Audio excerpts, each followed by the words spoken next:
আপনারা দেখছেন আধ্যাত্মিক ভারত, ভারত পৃথিবীর শান্তির কথা বলে।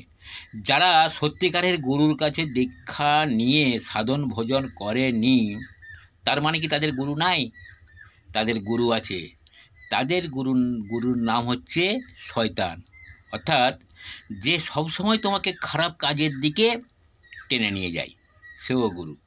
কিন্তু যখন সত্যিকারের গুরুর কাছে দীক্ষা নিয়ে আমি সাধন ভোজন করি, তখন ওই শয়তান, যে গুরু, যে সবসময় আমাকে পরিচালনা করে খারাপের দিকে, তাকে পরাজিত করে তার খারাপ কাজগুলোর দিকে আমাদেরকে না নিয়ে গুরুর দেখানো সত্য পথে যখন আমরা আসি, তখনই গুরুর দীক্ষা আমাদের কাছে সফলতা লাভ করে।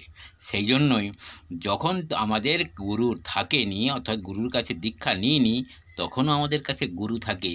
যে গুরু আমাদেরকে দীক্ষা নিতে পর্যন্ত বাধা দেয়, সে হচ্ছে শয়তান। অর্থাৎ আমাদের দুটো মন আছে, একটা খারাপ মন, একটা ভালো মন। ভালো মনটা যখন দীক্ষা নিয়ে ভালোর দিকে যায়, তখন গুরু আমাদের সাহায্য করে। আর যখন গুরুর কাছে দীক্ষা নিই তখন ওই খারাপ মনটা খারাপের দিকে টেনে নিয়ে যায়, মানে শয়তান গুরু। অতএব গুরুর কাছে দীক্ষা নিয়ে সাধন ভোজন করে ওই শয়তানের অর্থাৎ খারাপ মনটাকে পরাজিত করতে হবে। এটাই হচ্ছে যুদ্ধ বা জেহাদ। ধন্যবাদ।